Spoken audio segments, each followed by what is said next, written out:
बच्चों, कैसे हैं आप सब? आशा है कि आप सब अच्छे और स्वस्थ होंगे। तो जैसा कि आपको पता है कि आज हम क्या पढ़ने वाले हैं, तो आज हम पढ़ने वाले हैं कक्षा 7 साइंस का चैप्टर नंबर 5, जिसका नाम है अम्ल, क्षारक और लवण। ठीक है, आपको यह भी पता है कि हमने इस मतलब कि ये जो हमारे पास कक्षा 7 है, इसमें हमने चैप्टर नंबर 1 और 2 कंप्लीट कर लिया है। ठीक है, और अब हम पढ़ने वाले हैं यहाँ पर चैप्टर 5, जिसका नाम है अम्ल, क्षारक और लवण। चलिए स्टार्ट करते हैं बिना देरी किए हुए।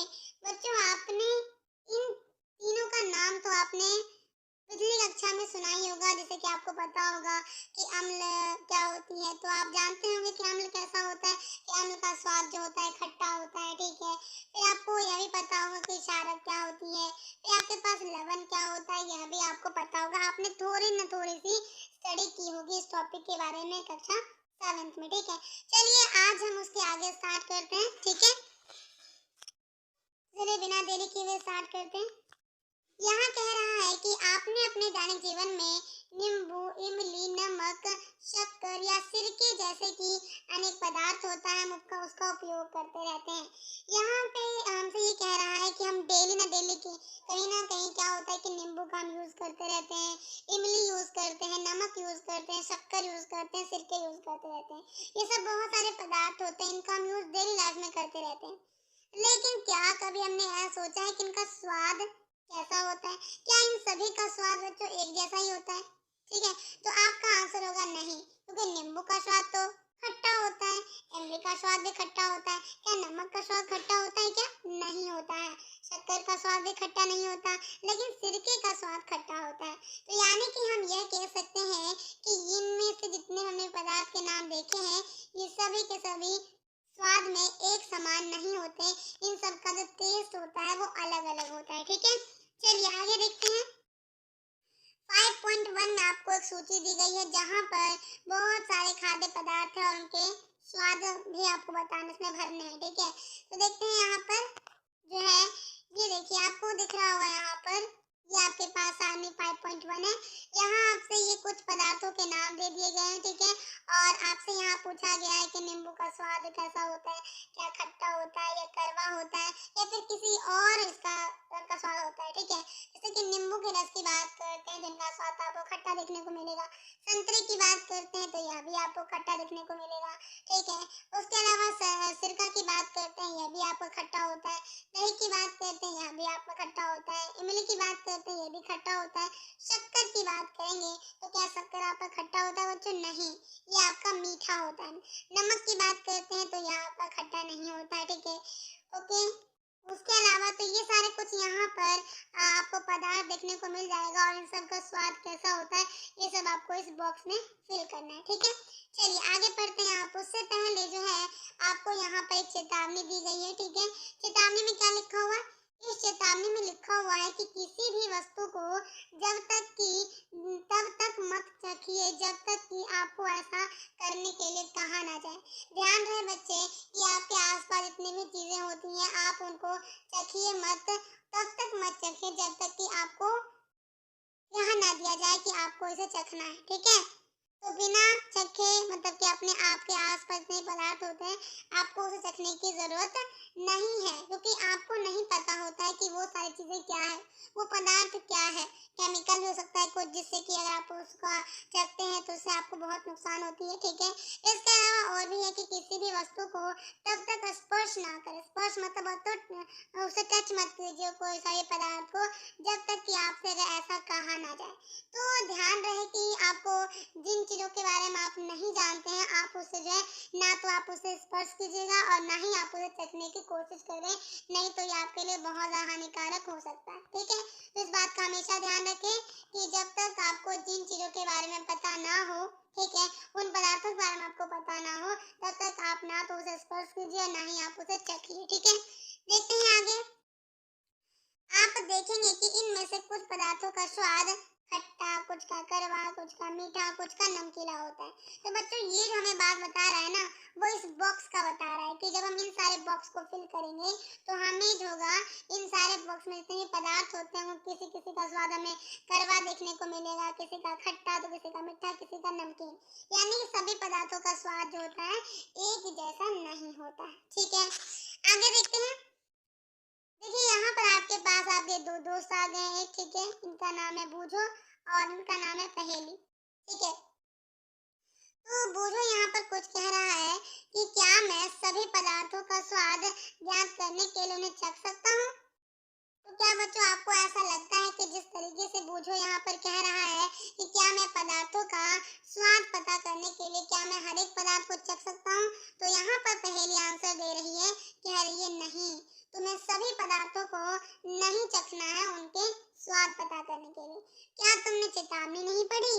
हमें अज्ञात पदार्थों को नहीं चखना चाहिए, ये हमें हानि पहुंचा सकते हैं। बिल्कुल ध्यान रखिए बच्चों, जब भी आपको जिन पदार्थों के बारे में आपको पता ना हो, आप उन पदार्थों को ना ही स्पर्श कीजिए और ना ही उनको चखिए, इससे हमें काफी ज्यादा हानि होती है। ठीक है, आगे पढ़ते हैं। यहाँ पर आगे हम पढ़ने वाले हैं अम्ल और क्षारक के बारे में। ठीक है, कि ये अम्ल और क्षारक क्या होते हैं। चलिए बिना देरी किए स्टार्ट करते हैं।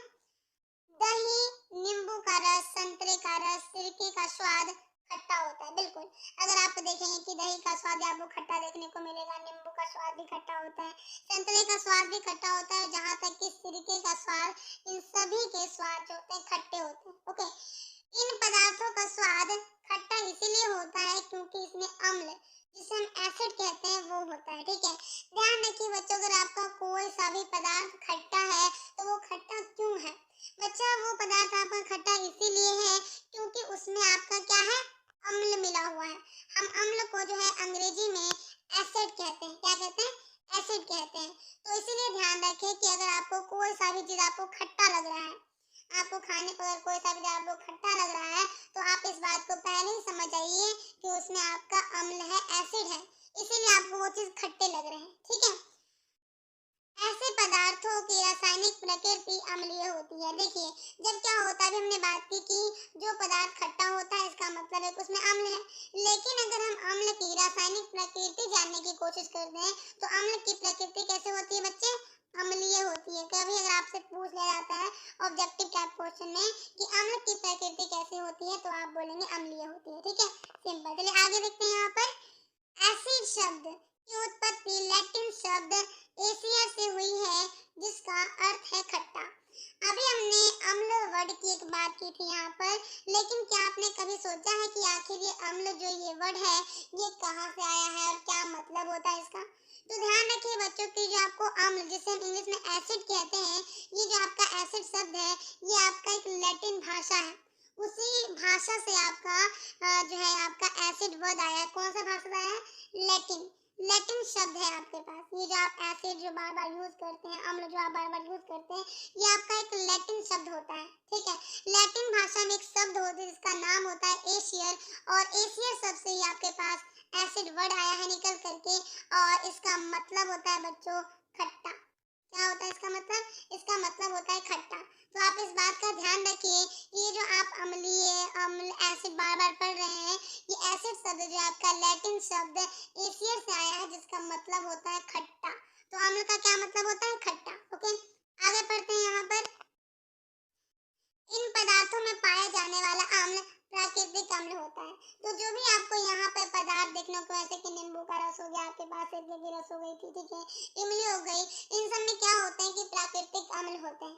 ठीक है, उस अम्ल को हम नहीं डालते हैं उसमें, ठीक है, वो प्राकृतिक अम्ल होती है।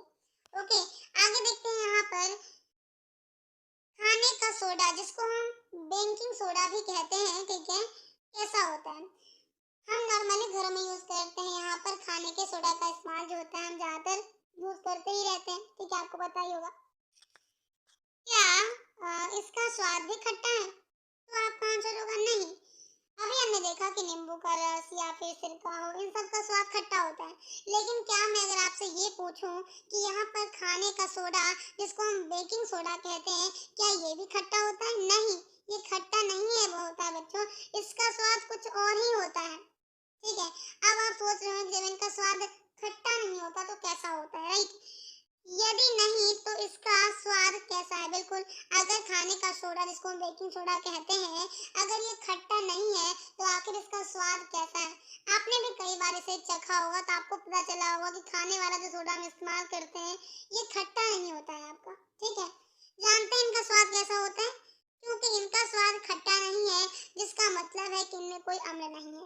देखिए यहाँ पे साफ साफ बता दिया गया है कि जो भी पदार्थ आपको खाने में खट्टा ना लगे, इसका मतलब आप समझ जाइए कि उसमें आपका अम्ल नहीं है। जब कोई आपको पदार्थ खट्टा लग रहा है खाने में, तब आप कह सकते हैं कि उसमें आपका अम्ल है। ओके, आगे देखते हैं।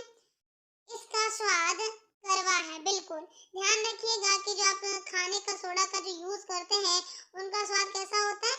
कड़वा होता है, ठीक है? कड़वा होता है, ठीक है? तो यहाँ पर जो हम नींबू के रस हो गए, इन सब का स्वाद तो खट्टा होता है, लेकिन बेकिंग सोडा जिसको हम खाने का सोडा भी कहते हैं, ठीक है, ये आपका कड़वा होता है। इनका स्वाद कैसा होता है? कड़वा होता है, ठीक है? आगे देखते हैं। यदि आप इसके विलयन को अपने उंगलियों के बीच रगड़ेंगे तो यह साबुन जैसा चिकना लगता है। देखिए यहाँ पर एक बेकिंग सोडा के बारे में एक अच्छी सी जानकारी दी गई है यहाँ पर कि अगर हमारे पास जो है, अगर ये बेकिंग सोडा हमारे पास है और उसका हमारे पास कोई अगर विलयन है, और जब हम उनको जो है अपनी उंगलियों के बीच अगर रगड़ते हैं ना उस विलयन को, ठीक है, तो वो आपको चिकना चिकना ऐसा लगेगा, जिस तरीके से आपका साबुन होता है। आप कभी साबुन को ना अपनी दो उंगलियों के बीच रगड़ के देखिएगा तो आपको लगेगा कि यहाँ पर हमारा हाथ जो है फिसलता है, चिकना जैसा लगता है आपको। वैसे ही आपका कड़वा भी होता है। जब आप बेकिंग सोडा का अगर आप विलयन लेकर आपको दो उंगलियों के बीच अगर आप रगड़ेंगे तो आपको लगेगा ऐसा कि उनका विलयन भी चिकना ही होता है, बिल्कुल जैसा कि साबुन का होता है, ठीक है? आगे देखते हैं। सामान्यतः ऐसे पदार्थ जिनका स्वाद कड़वा होता है और जो स्पर्श करने पर साबुन जैसे लगते हैं, उनको क्षारक कहते हैं, और इन पदार्थों की प्रकृति क्षारकीय होती है। यहाँ पर जो है बहुत अच्छा लाइन बताया गया है कि क्षारक क्या होता है। देखिए बच्चा, क्षारक क्या होता है यहाँ पर, तो ध्यान रखिए, वह पदार्थ जिनको टेस्ट करने पर जिनका स्वाद जो होता है, अगर आपको कड़वा लगे और उनको आप टच करने पर जो है आपको साबुन जैसा अगर आपको चिकना सा महसूस हो, तो समझ जाइएगा कि वो पदार्थ आपका क्षारक है। कौन है? क्षारक है आपके वो, ठीक है? जैसा कि हमने पढ़ा कि जो अम्ल की प्रकृति होती है वो अम्लीय होती है, वैसे ही ठीक जो आपके पास क्षारक पदार्थ होती है ना, इनका भी प्रकृति कैसे होता है बच्चों? क्षारकीय होता है। तो जब भी अगर आपसे पूछी जाती है कि क्षारक की प्रकृति कैसे होती है, तो आप कहेंगे क्षारकीय होती है, और जब आपसे अम्ल की प्रकृति पूछा जाए तब आप कहेंगे अम्लीय होती है, ठीक है? सिंपल। आगे देखते हैं। तो अभी हमने देख लिया कि अम्ल किसे कहते हैं, क्षारक किसे कहते हैं, ठीक है? अम्ल क्या होता है, किन किन चीजों में पाया जाता है, ठीक है? अब हम आगे देखते हैं। यहाँ पर जो है, यदि हम किसी पदार्थ को चख नहीं सकते तो हमें उनकी प्रकृति कैसे ज्ञात होगी? बहुत अच्छा क्वेश्चन है। अब देखिए, अभी आपको जो है मैंने पीछे बताया कि यहाँ पर कुछ चेतावनी दी गई थी। जैसे कि मान लीजिए कि आपके आसपास कोई ऐसी चीज है जिसको आप नहीं जानते हैं, तो ऑब्वियसली बात है कि आपको चेतावनी में बताई गई थी कि आपको उसे नहीं टच करना है, ना ही आपको चखना है, ठीक है? तो अब आप कहेंगे आपको कैसे पता चलेगा कि वो जो पदार्थ आपके आसपास है जिसके बारे में आप नहीं जानते हैं, उसका स्वाद कैसा है? फिर तो आपको पता नहीं चलेगा ना। फिर तो आपको पता ही नहीं चलेगा कि उस पदार्थ जो है आपका, क्या वो अम्लीय है या क्षारकीय, आपको पता ही नहीं चल पाएगा। तो फिर हम उस पदार्थों के बारे में हम कैसे पता करेंगे कि ये पदार्थ जो हमारे आसपास है जिसको हम नहीं जानते हैं, उसका स्वाद क्या है? तो इसके लिए भी देखिए एक सूचक वर्ड होता है जो कि हम यूज करते, देखते हैं यहाँ पे क्या होता है। ये कोई पदार्थ अम्लीय अथवा क्षारकीय है, इसका परीक्षण करने के लिए विशेष प्रकार के पदार्थों का उपयोग किया जाता है। यह पदार्थ आपके सूचक कहलाते हैं। अब देखिए क्या होता है कि बच्चों, सूचक की बात करते हैं अगर हम यहाँ पर, तो वह पदार्थ, ठीक है, जिनको आप चख नहीं सकते, ठीक है, और चख के आप बता नहीं सकते कि आपका अम्ल है या क्षारक है, ठीक है? या फिर अगर मान लीजिए कि आपको कैसे ठीक है, आपको नहीं पता चला कि यहाँ पे आपका क्षारकीय है या फिर अम्ल है, ठीक है? आपने किसी पदार्थ को चखा तो आपको यह नहीं पता चला कि वो आपका अम्ल है, क्षारकीय है। तब आप कैसे पता करेंगे कि उस पदार्थ का स्वाद क्या कड़वा है या फिर खट्टा है? तो उसके लिए हम यूज करते हैं बच्चों एक सूचक, ठीक है? ऐसे पदार्थ जिनको आप चख नहीं सकते हैं या फिर जिनके बारे में आपको पता नहीं है कि आपका अम्ल है क्षारक, उसके लिए हम एक सूचक जो होता है हमारे पास कोई सूचक भी आपका एक पदार्थ होता है और उससे हम इसका यूज करते हैं। देखते हैं क्या होता है ये। सूचकों को जब अम्लीय अथवा क्षारकीय पदार्थ युक्त विलयन में मिलाया जाता है तो उनका रंग बदल जाता है। हल्दी, लिटमस, गुड़हल की पंखुड़ियां आदि कुछ प्राकृतिक रूप से पाया जाने वाला सूचक है। अभी हम बात करते हैं सूचक के बारे में। तो देखिए यहाँ बताया गया है कि यहाँ पर है सूचकों को जब अम्लीय, ध्यान रहे कि जब अम्ल वाले विलयन में और जब क्षारक वाले विलयन में जब हम सूचक को जो है उसमें मिलाते हैं तो उसका रंग अपने आप चेंज हो जाएगा और आपको वो सूचक आपको बता देगा कि आखिर ये चीज जो है, कोई भी आपका पदार्थ जो है वो आपका अम्ल कौन सा है, कौन सा आपका क्षारक है। ठीक है, तो ये चीजें होती है यहाँ पर जानने की। ठीक है, आगे देखते हैं यहाँ पर, जैसे कि अभी हम यहाँ पर कुछ प्राकृतिक सूचक की बात कर लेते हैं। ठीक है, तो आपको पता चला बच्चों कि सूचक क्या होता है। सूचक आपका एक पदार्थ होता है जो आपको यह बताता है कि जो कोई पदार्थ की आपका अम्लीय है या क्षारकीय है, आप यह जो है सूचक की मदद से जान सकते हैं। लेकिन अभी हम यहाँ पर कुछ सूचक के बारे में बात करेंगे जो कि आपको अच्छे से याद रखना है और आपको यह आगे कक्षा में भी काम आती है। जैसे कि आप हल्दी की बात कर लें या फिर आप लिटमस की बात कर लें या गुड़हल की पंखुड़ियां की बात कर लें। ठीक है, क्या क्या बताया था मैंने यहाँ पर। चाहे आप हल्दी की बात कर ले या फिर आप यहाँ पर जो है आप लिटमस पत्र की बात कर ले या गुड़हल की पंखुड़ियां की बात कर ले, ये सब आपके कुछ प्राकृतिक सूचक होते हैं। कौन होते हैं आपके? कुछ प्राकृतिक सूचक होता है। तो जब भी आपसे पूछा जाता है कि कुछ प्राकृतिक सूचक के नाम बताओ, तब आप बोल सकते हैं हल्दी, लिटमस, गुड़हल की पंखुड़ियां, ये आपके कुछ प्राकृतिक सूचक होते हैं। ठीक है, चलिए आइए जानते हैं और भी। उससे पहले जो है इसको मैं आपको बाद बताऊंगी। ठीक है, नहीं अभी बता देती हूँ। यहाँ पर देखिए, यहाँ पर बताया गया है कि क्या आप जानते हैं, भाई बताओगे तभी तो जानेंगे हम। चलिए जानते हैं। यहाँ पर आपको दिख रहा होगा कि इस साइड में कुछ अम्ल के नाम दे रखे हैं और ये सारे के सारे अम्ल जो है किस पदार्थ में पाया जाता है वो आपको इधर दे रखा है। ठीक है, चलिए आगे देखते हैं। यहाँ पर तो ये जो आपको यहाँ पर जो है कुछ अम्ल के नाम दे रखे हैं आपको और यहाँ पर किसमें पाया जाता है वो बता रखा है। जैसे कि अभी आप बात करेंगे यहाँ पर एसिटिक एसिड की। एसिटिक एसिड जो होता है बच्चों आपको सिरका में देखने को मिलेगा। ठीक है, तो अगर आप एसिटिक एसिड की बात करेंगे तो आपको सिरका में देखने को मिलेगा। अब देखिए, मैंने आपको बताया था कि सिरका का स्वाद जो होता है खट्टा होता है, लेकिन क्यों खट्टा होता है? खट्टा इसीलिए होता है क्योंकि उसमें आपके अम्ल होते हैं, इसीलिए खट्टे होते हैं। लेकिन अगर आपसे पूछ लिया गया कि सिरका में कौन सा अम्ल होता है जिसकी वजह से वो खट्टा होता है, तो बच्चों क्या होता है कि सिरके में एसिटिक अम्ल होता है जिसकी वजह से वो आपका खट्टा होता है। ठीक है, उसी तरीके से आगे बात करते हैं चींटी के डंक। ठीक है, चींटी के डंक में आपका फॉर्मिक अम्ल होता है। ठीक है, ओके, ध्यान रखते हैं आगे। उसके आगे है संतरा हो गया या फिर आपके पास नींबू हो गया। संतरा या फिर नींबू जो आप खाते हैं, इनका स्वाद भी खट्टा होता है। ठीक है, खट्टा इसलिए होता है क्योंकि इसमें आपका अम्ल होता है। लेकिन संतरा या नींबू में कौन सा अम्ल होता है जिसकी वजह से वो खट्टा होता है? तो वो होता है आपके पास यहाँ पर साइट्रिक अम्ल। ठीक है, कौन होता है बच्चों? यहाँ पर साइट्रिक अम्ल होता है यहाँ पर, जिसकी वजह से आपका वह नींबू खट्टा होता है और संतरा भी आपका खट्टा होता है। आगे देखते हैं दही।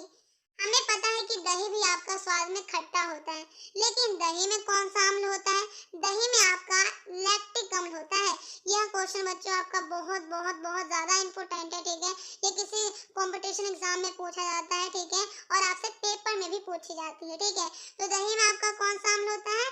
लैक्टिक अम्ल होता है। ठीक है, आगे देखते हैं पालक। पालक जो कि आप लोगों को पसंद नहीं होगी। ठीक है, ठीक है, लेकिन आपको ये खाना चाहिए कि आपकी ये हरी होती है। ठीक है, पालक की बात करते हैं तो पालक में आपके पास ऑक्सैलिक अम्ल होता है। ठीक है, उसके स्कॉर्बिक अम्ल होती है आपके आंवला या फिर सिट्रक फल में। ठीक है, आगे देखते हैं। यहाँ पर इमली, अंगूर, कच्चे आम की बात करते हैं तो इसमें आपको टार्टरिक अम्ल मिल जाएगा, जिसकी वजह से आपका इमली, अंगूर या कच्चे आम आपके खट्टे होते हैं। ठीक है, आगे देखते हैं। यहाँ पर आगे कौन सा है यहाँ बताया गया है कि ऊपर बताए गए सभी अम्ल जो होते हैं प्रकृति में पाए जाते हैं। बिल्कुल, जितने भी अभी आपने अम्ल के बारे में पढ़ा है सब आपके प्रकृति में आपको मिल जाएगा। ठीक है, आगे देखते हैं यहाँ पर। तो अभी जो हमने ऊपर पढ़ा ये सब तो कुछ अम्ल के नाम थे, लेकिन अब हम यहाँ पर जो है कुछ क्षारक के नाम के बारे में बात करते हैं। ठीक है, अब हम पढ़ते हैं यहाँ पर कुछ क्षारक के बारे में बात करते हैं और ये सारे के सारे क्षारक जो है कौन-कौन से हैं और किसमें पाया जाता है वो भी देखेंगे। जैसे कि अभी हम देखते हैं यहाँ पर कैल्शियम हाइड्रोक्साइड, ठीक है? कैल्शियम हाइड्रोक्साइड आपका बच्चा एक क्षारक होता है, ठीक है? जिसको हम जो कि आपको चूने का पानी में आपको दिखने को मिल जाएगा, ठीक है? तो जो कैल्शियम हाइड्रोक्साइड होती है ये आपका क्षारक है और ये आपको चूने के पानी में आपको देखने को मिल जाएगा। आगे देखते हैं अमोनियम हाइड्रोक्साइड। अमोनियम हाइड्रोक्साइड भी आपका एक क्षारक होता है और ये आपको खिड़की के कांच आदि साफ करने के लिए जो आप मार्जक का यूज करते हैं ना उसमें आपका अमोनियम हाइड्रोक्साइड होता है। ठीक है, आप ये चखने की कोशिश ना करें। तो ध्यान रखना है कि जो कांच खिड़की के कांच होते हैं, ठीक है, उन सबको साफ करने के लिए जो भी आप मार्जक का यूज करते हैं उसे हम जो है अमोनियम हाइड्रोक्साइड होता है उसमें। ठीक है, आगे बात करते हैं साबुन की। क्या बच्चों आपने कभी साबुन को चख कर देखा है? ठीक है, आपने कभी न कभी जरूर चखा होगा। ठीक है, नहीं चखा तो एक बार शायद थोड़ी सी शैतानी के लिए आप कभी चख लीजिए, वरना आप नहीं चखिए। ठीक है, ठीक है, साबुन की अगर हम बात करते हैं तो साबुन में जो होता है आपका कड़वा होता है, लेकिन क्यों कड़वा होता है? ठीक है, तो आपको पता है कि जब भी कोई पदार्थ कड़वा होता है इसका मतलब है कि उसमें क्षारक है। ठीक है, कौन सा क्षारक? देखिए, अगर हम अम्ल की बात करते हैं, सॉरी साबुन की बात करते हैं तो साबुन में आपके पास सोडियम हाइड्रोक्साइड या पोटेशियम हाइड्रोक्साइड होता है जिसकी वजह से आपका साबुन कड़वा होता है। आगे देखते हैं दूधिया मैग्नीशिया जिसको मिल्क ऑफ मैग्नीशिया भी कहते हैं। मिल्क ऑफ मैग्नीशियम आपके पास जो होता है मैग्नीशियम हाइड्रोक्साइड होता है, इसीलिए आपका मिल्क ऑफ मैग्नीशिया कड़वा होता है। ठीक है, तो ये था हमारे, ठीक है, आज की वीडियो। ठीक है, तो आज के लिए हमने क्या क्या पढ़ा बच्चों? ये जो आपको यहाँ पर जो ये टेबल दिया गया है ना, ये जो आपको ये टेबल दे दिया गया है, ये जो आपको नीले कलर की बॉक्स में दिख रही होगी, ठीक है, आप इसे अच्छे से रट लीजिएगा। ठीक है, और आपको आज पता चला कि अम्ल क्या होता है, क्षारक क्या होता है। ठीक है, हम इनको कैसे पहचान सकते हैं। ठीक है, साथ साथ जो होते हैं अम्ल और क्षारक जो होते हैं इनकी प्रकृति कैसे होती है। ओके, और आपको यही पता चला कि कुछ कुछ पदार्थ हो जिनको नहीं चखना चाहिए। ठीक है, तो आगे जो हम पढ़ने वाले हैं तो आज के लिए हम इतना ही पढ़ेंगे। ठीक है, और हम अगले वीडियो में जो है हमारे आसपास के प्राकृतिक सूचक के बारे में पढ़ेंगे। ठीक है, हमारे आसपास कौन से ऐसे सूचक है जो कि प्राकृतिक है। तो आज के लिए इतना ही। ठीक है, आप एक बार जो इस वीडियो को देखने के बाद जो है फिर से एक बार खुद पढ़ने की कोशिश कीजिएगा। ठीक है, और आप इसका नोट्स भी बना लीजिएगा। ठीक है, तो आज के लिए इतना ही। ठीक है, मिलते हैं कल की वीडियो में, तब तक के लिए बाय बच्चों। घर पे अच्छे और स्वस्थ रहिए और अच्छे से पढ़ाई करिए।